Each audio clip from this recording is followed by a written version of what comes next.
প্রেত পক্ষ এখানে স্বাভাবিক একটি বিভ্রম।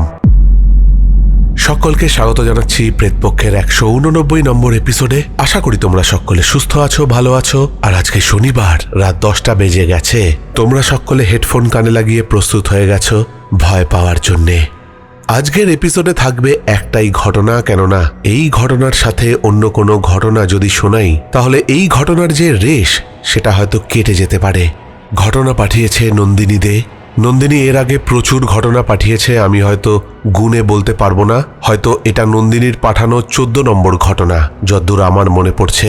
কিন্তু নন্দিনী রেগুলারলি আমাদেরকে ঘটনা পাঠায় এবং প্রত্যেকেই, মানে তোমাদের মধ্যে অনেকেই নন্দিনীর ঘটনা কিন্তু প্রচন্ড ভালোবাসো। তাই আজকে কোনো কথা না বাড়িয়ে সরাসরি চলে যাচ্ছি আজকের প্রেতপক্ষের 189 নম্বর এপিসোডের একমাত্র ঘটনায়, নন্দিনীর জবানিতে। জীবন যুদ্ধে ক্ষত বিক্ষত হয়ে আছে মৃত্যু পথের যাত্রী। তার হাতে বেশি দিন আর নেই। এখন শুধুই সেই বিশেষ দিনটার অপেক্ষা, মারণ ক্যান্সারের দুর্দান্ত কষ্ট থেকে মুক্তির অপেক্ষা। যার কথা বললাম সে আমার মায়ের মামাতো বোন, আমার পূর্ণিমা মাসি। তার কথা কেউ কোনো দিন ভাবেনি, শুধু ভুল ভেবে দূরে সরিয়ে দিয়েছিল সবাই। তার কথা কেউ শোনেনি। 9 ভাই বোনের মধ্যে সে ছিল সবার বড়। বাবা ছিলেন এক প্রাইমারি স্কুলের টিচার। হঠাৎ করেই মারা যাওয়ায় সংসারের পুরো দায়িত্ব এসে পড়ে তার ঘাড়ে। তারপর আর কি, সংসারের সবার ভালো করতে গিয়ে নিজের দিকে আর খেয়ালই করতে পারেননি। যখন খেয়াল করলেন তখন বয়সটাও অনেক বেড়ে গেছে, অথচ তাতে কারোর মাথা ব্যথা ছিল না। নিজের একটু ভালো থাকার কথা মুখ ফুটে বলতেই সবাই রে রে করে উঠল। কেউ বলল হিংসুটে, কেউ বলল স্বার্থপর, আরও নানান সব কথা। একটিমাত্র ব্যক্তি যাকে ভালোবেসেছিল সেও একদিন ছেড়ে গেল। আসলে এমন অনেক মানুষ হয় যারা সারা জীবন অন্যের জন্য করে যাবে, কিন্তু নিজের জন্য কিছু করতে গেলেই দোষ। আর এই সব মানুষেরা সবার জন্য করতে গিয়ে তিলে তিলে শেষ হয়ে যায়। প্রবল ঘৃণা, অপরাধবোধ এসবের চাপে সে নিজেকে সবার থেকে সরিয়ে নেয়, সব কিছু থেকে নিজেকে আলাদা করে নেয়। পরিবার, আত্মীয় স্বজন সবার মাঝে একটা উঁচু দেয়াল তুলে দেন তিনি। তার ব্যক্তিত্ব এতটাই শক্ত সামর্থ্য ছিল যে সেখান থেকে কেউ গলতে পারেনি। একা বাড়িতে থাকতেন, সবার সাথে কথা বলা, পরিবারের কারো অনুষ্ঠানে তিনি থাকতেন না। একরকম বলতে পারো সবাই ওকে এড়িয়ে চলত। সারা জীবন অন্যের জন্য করে গিয়ে নিজের জন্য ভালো থাকার ইচ্ছা প্রকাশ করাটাই যেন বিশাল কোনো অপরাধ করে ফেলেছেন তিনি। তার যেন শাস্তি পাওয়া উচিত। আসলে এসব একদিনের ঘটনা ছিল না। তখন আমি ছোট ছিলাম, তবু অবুঝ ছিলাম না। অনেক কিছুই দেখেছি, শুনেছি, তবে মুখ ফুটে কিছুই বলতে পারিনি। তবে মনে মনে প্রতিজ্ঞা করেছিলাম একদিন আমি পূর্ণিমা মাসির পাশে দাঁড়াবই। যতবার মামা দাদুর বাড়িতে গেছি আমি ওর সাথে কথা বলেছি। ও আমাকে জড়িয়ে ধরে অঝরে কাঁদত, সাথে আমিও। আমাকে আদর করে মুনিয়া পাখি বলে ডাকত। আসলে ওর মনের কষ্ট তো কেউ উপলব্ধি করত না। ওর মনের ভেতরে জমা কষ্টের কথা শোনানোর জন্য কেউ ছিল না। হ্যাঁ, আমি দাঁড়িয়েছি ওর পাশে অনেক বছর আগেই। আমি ওর পাশে দাঁড়িয়েছি দেখে অনেকের ভুল ভেঙেছে, তারাও দাঁড়িয়েছে ওর পাশে। তবে ওর নিজের পরিবার আজও ওকে ভুল বোঝে। আসল সত্যিটা কি জানো? ও মরলে সম্পত্তি ভাগের একজন কমবে, আর কিছুই না। যাকে নিয়ে এতগুলো কথা বললাম, আজ তার জীবনের একটা ঘটনা শেয়ার করব। জীবনের শেষের কটা দিন গুনছে, তবু যখন আমার মুখে তোমার এই চ্যানেলের নাম শুনলো আর জানলো এখানে আমি ঘটনা লিখে পাঠাই আর তুমি সেটা পড়ে শোনাও, আমার পূর্ণিমা মাসি খুবই খুশি হয়েছিল। আমার পূর্ণিমা মাসি বলল, আমার ঘটনাগুলো লিখে পাঠানা, যদি পড়ে শোনায় আমিও শুনবো। কি মজা লাগবে রে দাদা ভাই। ছোট্ট বাচ্চা মেয়ের আবদার করার মতো শোনাচ্ছিল। সত্যি বলতে কি, আমি উত্তর করতে পারিনি, কারণ চোখ দুটো জলে ভরে গিয়েছিল আর গলা বুঝে এসেছিল। ওকে পরে বলেছিলাম আগে লিখে পাঠাই, তারপর শুনবে, কেমন? দাদাভাই, আজ ঘটনা লেখার আগে এতগুলো কথা বলার একটাই কারণ, এই মানুষটা আমার খুব প্রিয় একজন। সে জীবনে শুধুই দিয়ে গেল, পেল না কিছুই। ঘটনাটা যদি ভালো লাগে তবে শুনিও সবাইকে, তাতে হয়তো তিনি অনেকটা খুশি হবেন। জানি না তুমি আমাকে ভুল বুঝবে কিনা, তবে এত কথা লেখার জন্যে ক্ষমা করে দিও। মূল ঘটনায় আসছি এবার। আসামের একটা জায়গার নাম করিমগঞ্জ। সেইখানের একটি গ্রাম কর্মবন্ধু। বাংলাদেশের খুব কাছেই পড়ে এই গ্রামটি। ছোটবেলার একটা কবিতা আমাদের রবি ঠাকুরের লেখা, আমাদের ছোট নদী চলে আঁকে বাঁকে, বৈশাখ মাসে তার হাঁটু জল থাকে। এই গ্রামটাকে দেখলে মনে হয় রবি ঠাকুর হয়তো এই গ্রামটাকে দেখেই কবিতাটি লিখেছিলেন। ছোট নদী, হাঁটু অবধি জল, বালি চিকচিক করে, উঁচু উঁচু টিলা আর জঙ্গল, যার ভেতরে মানুষের ঘর বাড়ি রয়েছে, ছবির মতো সুন্দর। বাবা মারা যাওয়ার পর পূর্ণিমা মাসি সেই স্কুলে বাবার জায়গায় চাকরিটা পায়। একদিনের ঘটনা, যেদিন পূর্ণিমা মাসি স্কুল থেকে ফেরার পথে কিছু একটা কাজ থাকার জন্যে বাড়িতে ফিরতে দেরি হয়ে যায়। অনেকটা আলো কমে এসেছে তখন। হালকা আলোতে দেখতে পাচ্ছে সামনের ছোট নদীটা। এটা পেরোলে কিছুটা খালি জমির পথ, তারপর টিলার সেই জংলা পথের মাঝ দিয়ে বাড়ি পৌঁছবে সে। মনে মনে কিছু একটা ভাবতে ভাবতে চলছিল, এমন সময় পূর্ণিমা মাসি একটা বাচ্চা মেয়েকে দেখতে পায়। পূর্ণিমা মাসি অন্য কিছু একটা চিন্তা করতে করতে রাস্তা হাঁটছিল। হঠাৎ করে বাচ্চা মেয়েটাকে দেখে তার মনে হয়, ও মা, এই একটা বাচ্চা মেয়ে এই সময় তো বাড়িতে থাকার কথা, একা এই জঙ্গলের পথে কি করছে? পূর্ণিমা মাসি সেই বাচ্চাটিকে জিজ্ঞাসা করতে যাবে, কিন্তু কিছু বলার আগেই সেই মেয়েটি তার মুখের দিকে চাইল আর বলল, আমার বাড়ি এদিকেই কোথাও একটা, আমি চলে যাব, কোনো অসুবিধা হবে না। সে আরো বলে যে এসব পথ নাকি ওর চেনা। তবু মাসি ওকে বকা দেয় যে এমন ভাবে ওর বাইরে থাকা ঠিক নয়, ওর বাড়ির লোকজনও তো চিন্তা করবে। শুনে মেয়েটি হাসে, কিছু বলে না। মাসি সেই মেয়েটিকে হাত ধরে সঙ্গে করে নিয়ে নদী পেরোয়। তারপর যখন খালি জমিটা পেরোচ্ছিল তখন মেয়েটা তার হাতের ইশারায় দূরের একটা বালির চর দেখিয়ে বলে, ওখানেই নাকি ওদের বাড়ি। মাসি ঠিক বুঝতে পারে না যে ওই বালির চরের ওপর ওর বাড়ি হবে কি করে। মাসি তাকে বলে, এই দাঁড়া, তুই একলা যাবি না, আমাদের বাড়ির কেউ একজন তোকে দিয়ে আসবে। মাসি বাড়িতে ফিরে গফুর মিয়া, যে কিনা তাদের বাড়ির কৃষি কাজ করত, তাকে গিয়ে হাঁক দিল। আসলে টিলার গায়ে যাদের বাড়ি, এই সব জায়গা থেকে জোরে কাউকে হাঁক দিলে আওয়াজটা সারা জায়গায় প্রতিধ্বনিত হয়, যাকে বলা হয় ইকো। জোরে শব্দ করলে সেই আওয়াজ হয় মারাত্মক, অনেক দূর থেকে শোনা যায়। পূর্ণিমা মাসি গফুর মিয়াকে বলে এই বাচ্চাটিকে ছেড়ে দিয়ে আসতে, কিন্তু পথে গফুর মিয়ার হাত ছাড়িয়ে মেয়েটি দৌড় লাগায় আর অন্ধকারে মিলিয়ে যায়। গফুর মিয়া বাড়ি ফিরে এসে পূর্ণিমা মাসিকে সব কথা বলে। বাড়ি ফিরে সব কথা বললে সবাই বলে যে ও কোনো ব্যাপার না, ও সব পাহাড়ি মেয়ে, এখানকার সব পথঘাট চেনে। এখানে বলে রাখি, এইসব কথাবার্তা কিন্তু সেখানকার গ্রাম্য ভাষায় হয়েছিল। আমি সবার বোঝার সুবিধার্থে সহজ বাংলায় লিখছি। সেই রাতে পূর্ণিমা মাসি একটা স্বপ্ন দেখে। একটা কালো মেয়ে তাকে বলে, তোরা পুজো করতে পারিস না, তোরা পুজো কর, তোদের ভালো হবে, নইলে যে তোদের অনেক বড় বিপদ। পূর্ণিমা মাসির ঘুমটা ভেঙে যায়। যে কালো মেয়েটিকে তিনি স্বপ্নে দেখলেন, এই মেয়েটিকে অনেকটা সেই সন্ধেতে দেখা মেয়েটার মতো দেখতে। সকালে মাথাটা বেশ ভার ভার লাগছিল। রাতের সব কথা মনে ছিল মাসির। ঘুম ভাঙার পর প্রথম যে জিনিসটা মাসি দেখল সেটা হচ্ছে জানলার বাইরে ঘরের বাইরের বাগানে একটা টকটকে লাল জবা ফুল ফুটে আছে। পূর্ণিমা মাসি সেই ফুলটিকে দেখে প্রচণ্ড অবাক হয়েছিলেন, কেননা এটা তারই লাগানো গাছ, আর ওই গাছে প্রথম ফুল ফুটেছে।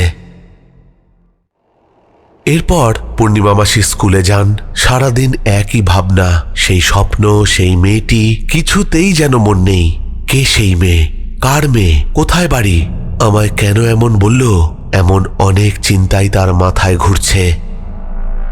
এমনই আরেক দিন বাড়ি ফেরার পথে পূর্ণিমা মাসি আবার সেই মেয়েটিকে দেখতে পায় দূরের সেই নদীর নির্জন বালির চরের ওপরে। মুখ স্পষ্ট নয়, তবু মনে হচ্ছিল এটাই সেই মেয়ে। তবে পূর্ণিমা মাসি সেই দিকে গেল না, কারণ সেই চরের একটু দূরেই ছোট বাচ্চাদের কবরখানা আছে।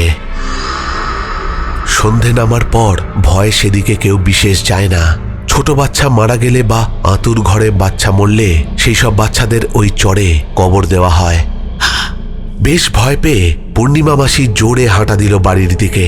তার মনে দ্বন্দ্ব চলছে যে সেই মেয়েটির কাছে যাবে নাকি বাড়ি যাবে, কিন্তু মাসি ভাবল যে বাড়িতেই যাওয়াটা নিরাপদ হবে।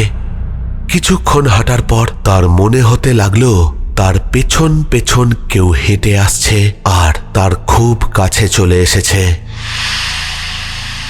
পূর্ণিমা মাসি মুখে রাম নাম করতে করতে নদীটা কোনো মতে পেরিয়ে ফাঁকা জমিটা পেরোয়। আর সেই জমি পেরোনোর পরেই মাসি ভাবে বাকি রাস্তা একা যাওয়া ঠিক হবে না, গফুর মিয়াকে ডাকি। কিন্তু গফুর মিয়াকে ডাকতে গিয়েই মাসি বুঝতে পারল তার গলা দিয়ে কোনো আওয়াজ বেরোচ্ছে না। মাসি প্রচন্ড ভয় পেয়ে দৌড়াবার চেষ্টা করতেই পা জড়িয়ে পড়ে গেল আর পাটা গেল মুচকে। মাসি ব্যথায় জ্ঞান হারান।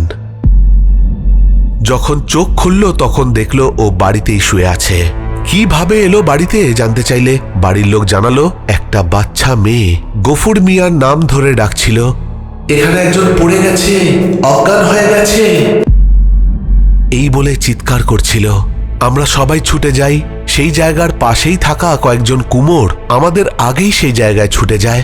তারা প্রথমে তোকে পড়ে থাকতে দেখে, তার পরে পরেই আমরাও পৌঁছাই, কিন্তু সেখানে শুধু তোকেই পড়ে থাকতে দেখি, কিন্তু কে যে চেঁচিয়ে ডাকলো তাকে দেখতে পাই না। তাহলে ডাকলো কে? কেউ জানে না। রাতে মাসি পায়ের যন্ত্রণা নিয়ে ঘুমিয়ে পড়ে, কিন্তু রাতে সে আবার স্বপ্ন দেখে। সেই বাচ্চা মেয়েটি বলছে, আমায় দেখে ভয় পেলে কেন? কোনো ভয় নেই, আমি আছি তো। তোমাকে একটি খারাপ মানুষ পিছু নিয়েছিল, তাকে ভয় দেখিয়েছিলাম আর তুমি ভয় পেয়ে গেলে। জানো, আমি অনেক দিন কিছু খাইনি গো, কিছু খেতে দাও না আমায়। ওই যে বালির চর, ওই বালির চরটাতেই আমি থাকবো। আমার পুজো করো, নইলে খুব বিপদ। পূর্ণিমা মাসির আবার ঘুম ভেঙে যায়। পূর্ণিমা মাসি স্বপ্নের কিছুটা বুঝল আর কিছুটা বুঝল না। সে ঠিক করল যে সেই বালির চরে যাবে। পরের দিন সকালে পূর্ণিমা মাসি সেই বালির চরে এসে উপস্থিত হয়। বেশ নির্জন জায়গাটা, অল্প বিস্তর ঘাস আর ছোট ছোট জংলি গাছপালায় ভর্তি। কিন্তু আজকে পূর্ণিমা মাসি সেই জায়গায় এসে কিন্তু ভয় পেল না। পাটাও যেন ঠিক হয়ে গেছে। প্রথমে ভেবেছিল যে পা মুচকে হয়তো ভেঙেই গেল, কিন্তু সকালবেলায় সেরকম কোনো ব্যথা অনুভব করল না মাসি। মাসি গ্রামের মোড়লের সাথে কথা বলল তার স্বপ্নের ব্যাপারটা নিয়ে, কিন্তু সেভাবে কোনো সাড়া পেল না সে। অনেক বড় এলাকা হলেও এখানে সবাই সবাইকে চেনে, হিন্দু মুসলিম সবাই থাকে। বাংলাদেশ কাছে হবার জন্যে অনেক মুসলিম পরিবার এখানে রয়েছে। তাদের কানেও উঠল কথাটা। তাদেরই মধ্যে বিশিষ্ট ব্যক্তি গোছের একজন মাসিকে বলে, ভালোই তো, তোমরা সবাই মিলে পুজো করো, আমরা যাব সেই পুজো দেখতে। এরপর কেটে গেল অনেকটা সময়, কিন্তু সেই জায়গায় পুজো আরম্ভ হলো না। ঘটল অঘটন। পূর্ণিমা মাসির বাড়ি যেই টিলার ওপর ছিল, সেই টিলা থেকে 4-5টি টিলা ছেড়ে একটি টিলার একটা ছোট্ট গ্রামে হয়ে গেল এক ভয়ঙ্কর ডাকাতি। এখানে আগে বলা হয়নি যে সেই সব জায়গায় ডাকাতদের উপদ্রব প্রবল ছিল। সেই ডাকাতেরা লুটপাট চালিয়েছিল, কিন্তু যাবার আগে একটা ঘরও আস্ত রাখেনি। সেই ছোট্ট গ্রামের একটা লোকও বাঁচেনি। প্রত্যেককে কেটে কুপিয়ে খুন করেছে ডাকাতেরা, আর তাদের ঘরে আগুন দিয়ে পালিয়ে গেছে। মহিলাদের মুখ বেঁধে অত্যাচার করা হয়েছিল, তাদের ওপর করেছিল তারা যৌন নির্যাতন। পুলিশ এসেছিল সেই জায়গায়, কিন্তু কেউ ধরা পড়েনি। সেই এলাকায় সবাই এরপর বেশ ভয় পেয়ে গেল। পূর্ণিমা মাসিও এই ঘটনার পর তাড়াতাড়ি বাড়ি ফিরত। এক রাতে মাসি আবার স্বপ্ন দেখল যে অন্ধকারের মধ্যে কেউ যেন তার নাম ধরে ডাকছে। মাসি দেখতে পাচ্ছে যে সে সেই বালির চরের দিকে হেঁটে যাচ্ছে। কিসের যেন বাজনা বাজছে সেখানে। মশাল জ্বলছে কি? হ্যাঁ, মশালই হবে। বিদ্যুৎ তো তখনও আসেনি এই গ্রামে। তারপর মাসি স্বপ্নের মধ্যেই দেখতে পায়, আরে সেই মেয়েটি তাকে বলে বলে রাস্তা দেখিয়ে নিয়ে যাচ্ছে। সেই চরে উঠে মাসি দেখলো একটা মাটির মূর্তি, মিশ কালো রঙের, অথচ কি সুন্দর মুখটা। মাসি মুগ্ধ হয়ে দেখতে থাকলো সেই মূর্তিটি। এই চরের আশেপাশে কেউ কোথাও নেই, তবে কিভাবে এলো এই মূর্তিটি এইখানে? কে করছে পুজো? কিভাবে হয় এই পুজো? আর এই মেয়েটি বা কে, কেন আসে বারবার তার স্বপ্নে? সেই মেয়েটি এবার মাসিকে চরের ওপর একটা গাছের নিচে আঙুল নির্দেশ করে কি যেন দেখাচ্ছে। তারপরেই মাসি শুনতে পেল সেই বাচ্চা মেয়েটি বলছে, ওই গাছের নিচে মাটি 2 হাত খুললেই একটা সিন্দুক পাবে, আর তার মধ্যেই রয়েছে ডাকাতদের সব লুট করা গয়না আর টাকা পয়সা। এই পাপ যারা করেছে তাদের আমি কঠিন শাস্তি দেব। এই বলে একটা মৃদু হাসি হেসে সেই বাচ্চা মেয়েটি মাটির মূর্তির মধ্যে প্রবেশ করে অদৃশ্য হয়ে যায়। আর ঠিক তখনই পূর্ণিমা মাসির ঘুমটা ভেঙে যায়। নিজেকে অনেকটা সামলে নিয়ে পূর্ণিমা মাসি পুলিশের কাছে যায় আর সব কথা খুলে বলে। মাসির বাবা যেহেতু সেই গ্রামের টিচার ছিলেন, তাই পুলিশেরাও মাসির বাড়ির সকলকেই মান্যগণ্য করত। পুলিশরা আরও কিছু খোঁজ খবর নেয় গ্রামে, আর কিছু প্রবীণ নবীনদের নিয়ে সেই বালির চরের দিকে যায়। পূর্ণিমা মাসির নির্দেশ করে দেওয়া সেই বিশেষ গাছের তলায় 2 হাত খুঁড়ে খুঁজে পাওয়া যায় একটি সিন্দুক। সেই সিন্দুক খোলার পর সকলে দেখে তার ভেতরে রয়েছে সোনা এবং রূপোর গয়না, টাকা, দামি কাপড়, আরও অনেক কিছু। আগুনের মতো খবর ছড়িয়ে পড়েছিল চারিদিকে। পূর্ণিমা মাসিকে নিয়ে গুঞ্জন শুরু হলো। সবটাই কি স্বপ্ন ছিল, নাকি এই পূর্ণিমা মাসির সাথে ডাকাত দলের যোগাযোগ আছে? তবে সবই মায়ের দয়ায় কেটে গিয়েছিল। পূর্ণিমা মাসি আর তার সাথে আশপাশের টিলার গ্রামের ছেলে মেয়েরা ঠিক করলো সকলে মিলে মা তারার পুজো করবে। মূর্তিও বানানো হলো, ঠিক যেমন মূর্তি পূর্ণিমা মাসি স্বপ্নে দেখেছিলেন। আর কোন জায়গায় মূর্তি স্থাপন করা হবে সেটাও তো পূর্ণিমা মাসির জানাই ছিল। মূর্তি যখন বানানো হলো, পুরোহিত মশাই মায়ের রূপ দেখে পুজো পদ্ধতি আর মন্ত্র বুঝে গিয়েছিলেন। দিনের আলো ফোটার আগেই পুজোর সব কাজ শেষ করতেই হবে। মাঝরাতের পুজো আর পুজোর শেষে দেবীর ভাসান সমাপ্ত করতে হবে। সেভাবেই শুরু করা হলো পুজো। ভক্তের ভক্তির থেকে বড় মন্ত্র বোধহয় কিছুই হয় না, আর ভক্তের বিশ্বাসের থেকে বেশি আয়োজনেরও দরকার পড়ে না। পুজো শুরু হওয়ার পর জবা ফুল কম পড়ল। সবার মাথায় হাত, এত রাতে ফুল পাবে কোথা থেকে? পূর্ণিমা মাসির কানের কাছে কেউ যেন বলে যায় কোথায় গেলে জবা ফুল পাওয়া যাবে। পূর্ণিমা মাসি ছুটে গেল তার বাড়িতে, আর তার বাগানে গিয়ে দেখল তার নিজের হাতে লাগানো সেই গাছে অনেকগুলো জবা ফুল ফুটে আছে। মায়ের পুজোতে দেওয়া হলো সেই ফুল। থানার বড়বাবু পুজো দেখতে এসেছিলেন। কিছু গয়না তিনি তার সঙ্গে এনেছিলেন। তিনি বললেন, আজ থেকে এগুলি মায়ের। এরপর থেকে প্রতি বছর সেই পুজো হয়। আমি নিজেও সেই পুজো হওয়া দেখেছি। অদ্ভুত ব্যাপার এটাই, বান বন্যা যাই হয়ে যাক না কেন, সেই চর ডুবত না। মায়ের এমনই দয়া যে বিপদে পড়ে কেউ ডাকলে সেই বিপদ কেটে যেত, বিপদ মুক্ত হতো সে। যে যা চাইতো মায়ের কাছে তা পেত, তবে অন্যায় আবদার করলে ফল হতো ভয়ঙ্কর। একবার বেশ কয়েকটা গ্রামে একটি রোগের প্রকোপ দেখা দিয়েছিল, অথচ সেই গ্রামের কারোরই কোনো ক্ষতি হয়নি। অনেকেই অনেক কিছু মানত করে, তবে আজও সেখানে কোনো পশু বলি হয় না।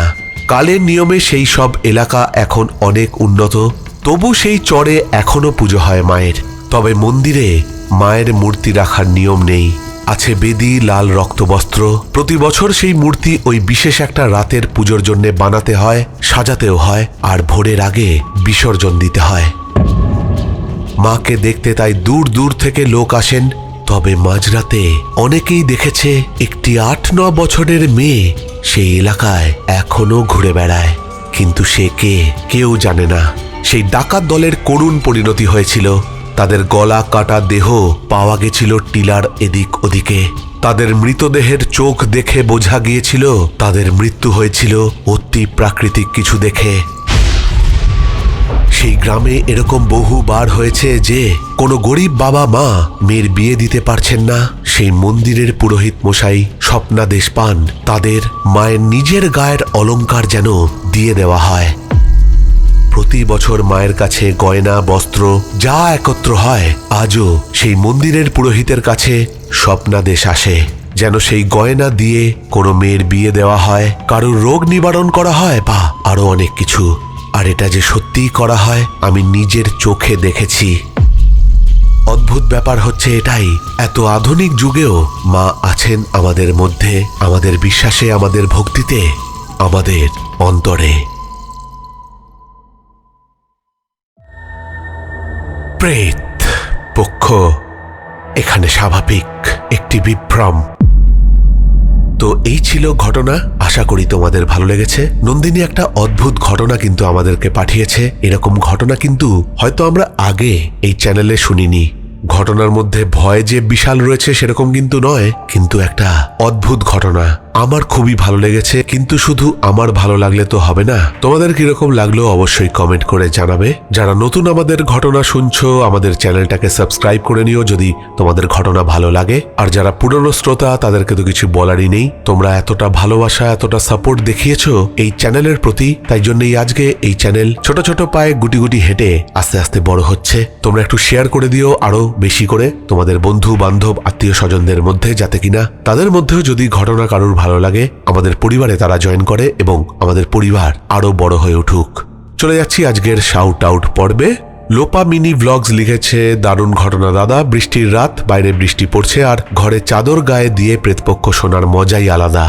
বিকাশ ব্যানার্জি লিখেছে, সুপার ইউনিক এপিসোড, এগিয়ে চলো দাদা।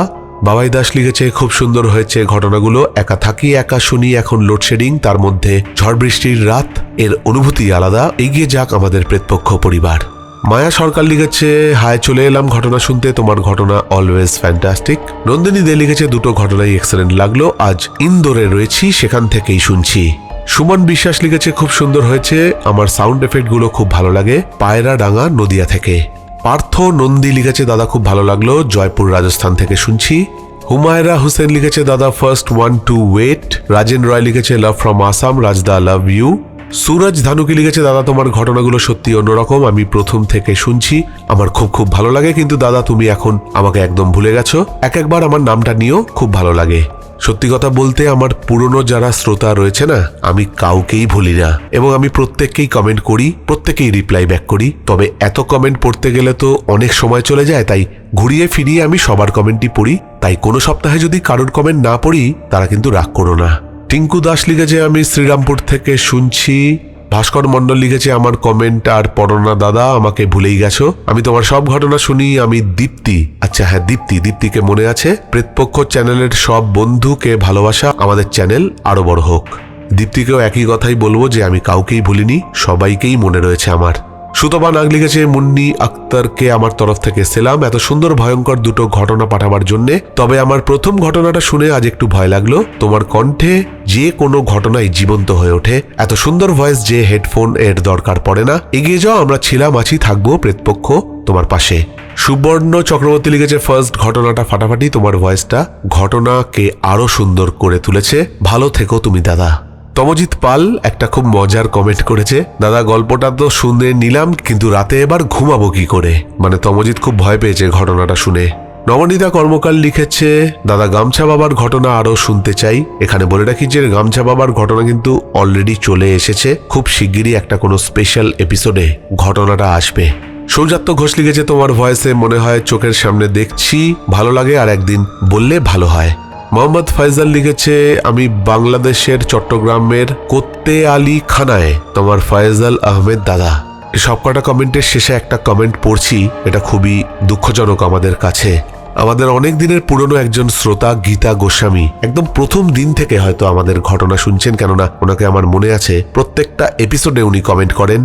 ওনার স্বামী বহুদিন ধরে ভুগছিলেন, অসুস্থ ছিলেন, তার স্বর্গলাভ হয়েছে, তিনি আর আমাদের মধ্যে নেই, কিন্তু এত দুঃখের মধ্যেও তিনি আমাকে কমেন্ট করেছেন। তিনি লিখেছেন, হ্যালো ভাই, 3 দিন আগে আমার স্বামী মারা গেছেন, এখন এপিসোড শুনতে পারছি না। এবং তিনি কমেন্টে লিখেছেন যে আমরা সবাই যেন প্রার্থনা করি তার স্বামীর আত্মা যেন স্বর্গলাভ করেন। একটা কষ্টের কমেন্ট দিয়েই কিন্তু আজকের শাউট আউটটা শেষ করলাম। এই সবকটা কমেন্টই এসেছিল মাঠের পাশের সেই ভয়ঙ্কর পোড়ো বাড়ি, জিনের থুতু গায়ে পড়ার ঘটনা, প্রেতপক্ষের 187 নম্বর এপিসোডকে উদ্দেশ্য করে। তোমরা ঘটনা কিভাবে পাঠাবে? তোমরা ঘটনা পাঠিয়ে দিতে পারো আমাদের অফিসিয়াল ইমেল আইডিতে pretpokho@gmail.com এ। যারা ফেসবুক সাবি তাদের জন্য রয়েছে আমাদের প্রেতপক্ষের ফেসবুক পেজ ইনবক্স। সব থেকে সহজ উপায় হচ্ছে হোয়াটসঅ্যাপ নাম্বার হচ্ছে 9432129921। সেখানেও তোমরা ঘটনা টেক্সট বা ভয়েস করে পাঠিয়ে দিতে পারো। তবে হ্যাঁ, সেই সব ঘটনা যেন কোথাও থেকে তুলে নেওয়া, কপি করে নেওয়া ঘটনা যেন না হয়। যে কোনো সোশ্যাল মিডিয়া, ফেসবুক, ইউটিউব যেখানে হোক হয়ে যাওয়া ঘটনা যেন না পাঠিয়ে দাও, কেননা সেই সব ঘটনা এই চ্যানেলে পড়ে শোনালে কপিরাইট ক্লেম আসবে, আর কপিরাইট ক্লেম আসলে আমাকে সেই ভিডিও ডিলিট করে দিতে হবে। তাহলে আজকের মতো এখানেই শেষ করছি। ফিরে আসবো পরের সপ্তাহে নতুন কোনো ঘটনা নিয়ে। ততক্ষণের জন্য তোমরা সকলে ভালো থেকো। Love you all. টাটা।